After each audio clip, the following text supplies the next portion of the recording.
Dutch Prime Minister Mark Rutte will offer Boris Johnson a deal with the European Union on defence and security cooperation. When the pair meet at Downing Street later today, Mr. Rutte is hopeful that he can convince the Prime Minister to back down on his previous refusal to agree to such a pact. Number 10 turned down the opportunity to discuss defence and foreign affairs cooperation as part of the post-Brexit future relationship deal between the EU and UK. Diplomatic sources have suggested that America's hasty withdrawal from Afghanistan will help lower government opposition to a new pact with Brussels. One insider told The Times, Afghanistan is a catalyst for further discussion on European defence cooperation, preferably including the UK. Since Brexit, not enough European leaders have been in touch with Johnson. It is important to look at the geopolitics without being divided, and there is a need to work with the UK.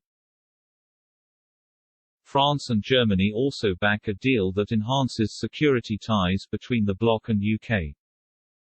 EU governments have claimed to have seen a shift in Britain's tone with Washington because of President Joe Biden's handling of the Afghanistan crisis.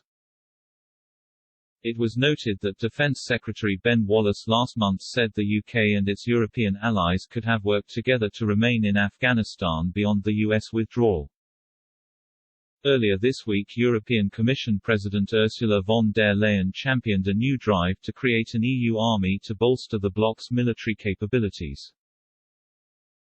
Mr. Rutte's offer of an EU-UK defence pact will come despite the explosive response by the French to the submarine deal between Australia.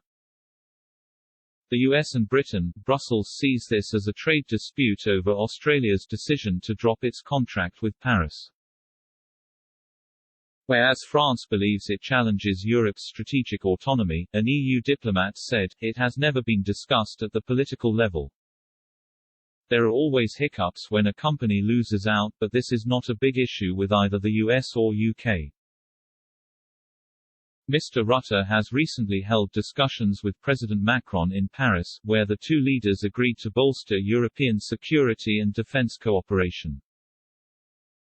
The Netherlands has historically acted as a bridge from Britain to France, Germany and the EU. The source added, "We can be a bridge, but we have to see if the British leader is interested, first and foremost if there is fertile soil for the offer." EU Foreign Affairs boss Josep Borrell also backs UK-EU defence and security talks.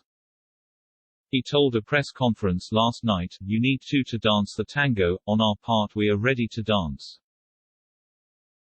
We have been in favour in continuing strong cooperation on security and defence.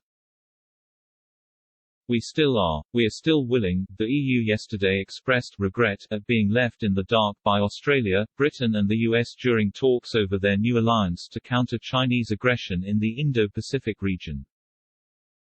Mr. Borrell said, "I understand the extent to which the French government must be disappointed. We regret not being informed." He said that EU foreign ministers would discuss the agreement and suggested France would call for European navies to increase their presence in the region. EU foreign and defence ministers will be pressing for an increase of our presence in the Indo-Pacific and enhanced defence of our interests in the region. I am not saying we should send a European fleet in, but we should have vessels there. Quote,